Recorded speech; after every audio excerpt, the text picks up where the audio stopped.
Hello, welcome to TSC Talks, the podcast where we talk about tuberous sclerosis complex.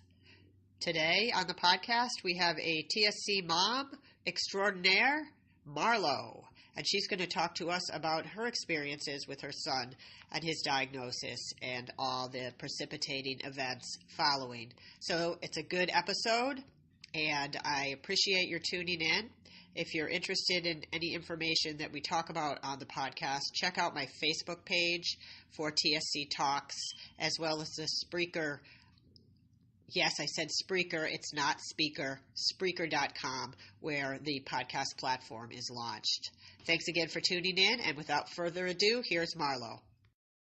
I have Marlo here. She's a TS mom, and she is going to talk to me about her TSC experience with her son, etc. So this is Marlo. Okay. Thanks for tuning in, and thanks, Marlo, for being on the podcast. So you can go ahead whenever you want, telling me about, I guess, just start at the beginning is how I've been doing it, and as we go along, we can just go whatever direction it takes, but... Okay. So the beginning, like the diagnosis? Yeah, diagnosis. Yeah, the big moment. Yeah, it was pretty big too. Because I don't know anything about your story really, except what you've told me since I've met you in the TSC forums and on the walk. So right. Yeah. So in a way, it was sort of common because he was diagnosed in utero when they found the cardiac rhabdomyoma. Which is common. What was uncommon, I guess, for me was that I was 40 weeks pregnant at that point. So I had reached my due date, and he was showing no signs of wanting to come out anytime soon. So my doctor sent me for an ultrasound just to make sure he was doing okay and fluid levels were okay and everything like that. Yeah. And that was the first time that they found the rhabdomyoma in his heart. As it turned out later, he actually had 3 of them, but only one was large enough to be seen at the time. So, having gone to that point, just and never expecting that anything was wrong. I can't even really describe just how completely I fell apart. I'm sitting here thinking about that, being 40 weeks pregnant and finding that out. I don't know. And in fact, it's, when you go through sort of a traumatic situation, all the details are just seared into your brain. So I get that. I remember kind of laying there in the ultrasound chair. It's kind of dark. The technician, she was pregnant herself, so she was very chatty, chat. And then suddenly she just got very quiet, which, didn't really signal anything to me at the time, but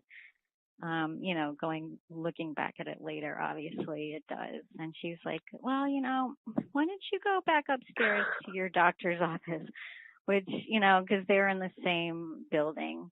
And even that didn't really, it's like, oh, okay, Right.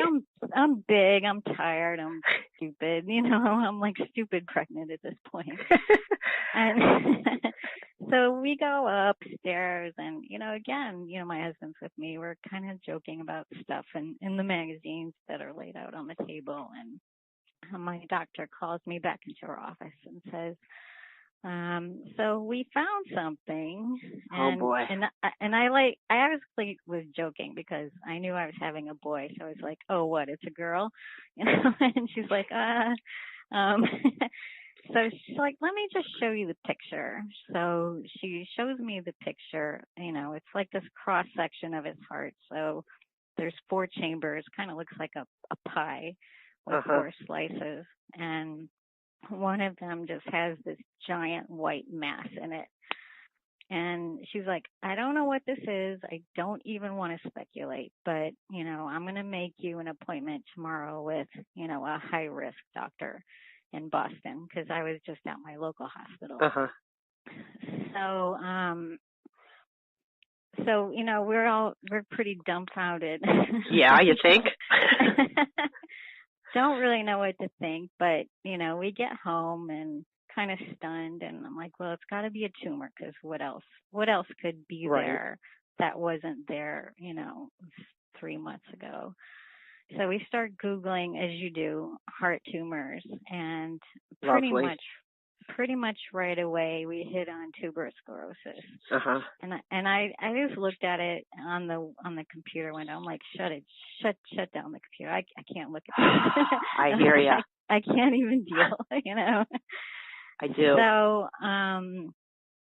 So it was a pretty awful night. Just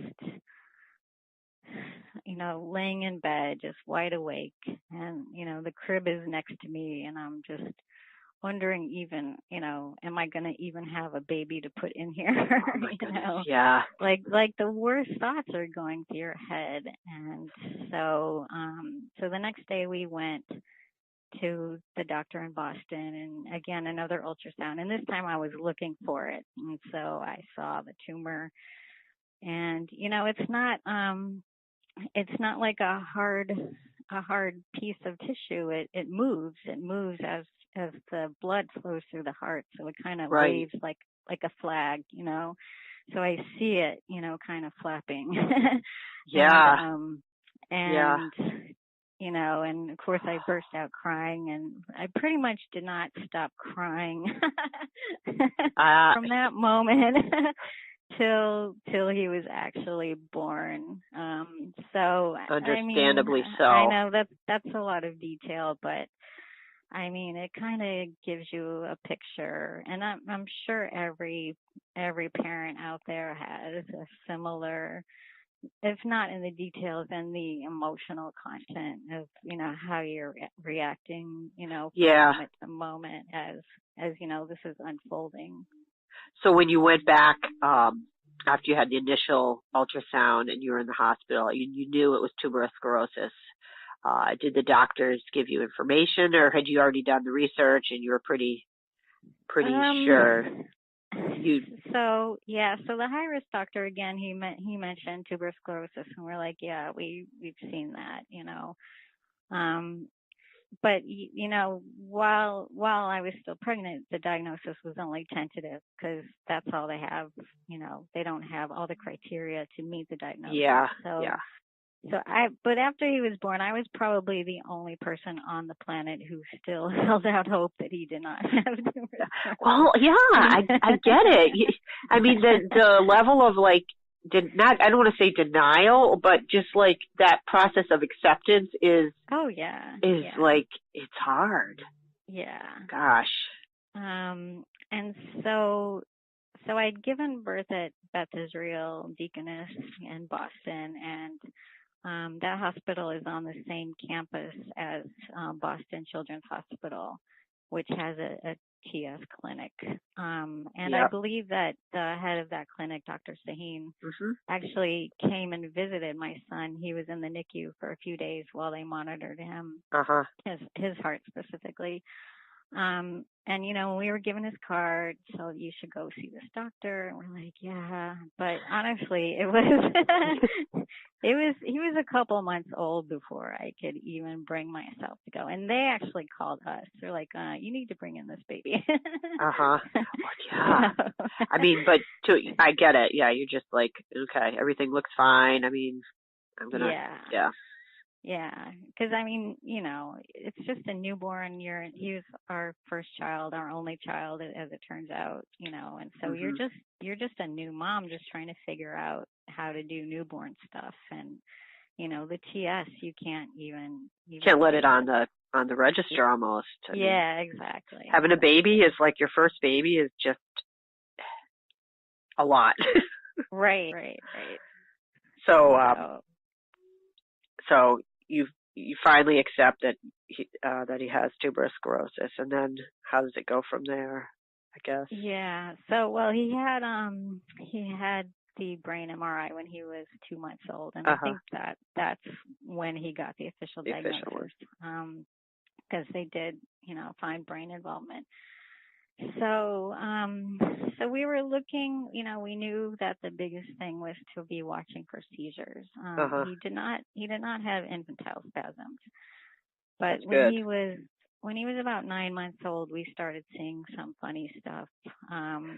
Which, I mean, in retrospect, again, it's like the power of denial. It's unbelievable. In retrospect, it's so obvious what it was, but at the time we're just like, oh, that's so funny. I remember that too, thinking like Yeah. these weird things. Like, I'm just not going to think about that because that's probably just some random, like, right. posturing. You're like, babies do weird things, so. But then there just came a day. It was I still remember Saturday morning. It was right before his first birthday, where he was clearly seizing, laying on the floor, clearly having a seizure. Yeah. So, we called, paged the neurologist on call at Boston Children's, and they're like, yeah, bring him down.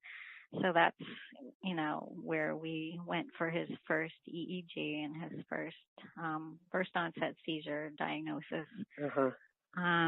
And we were able to get them under control, right away, pretty much with the first medication that we tried, which was trilaptol.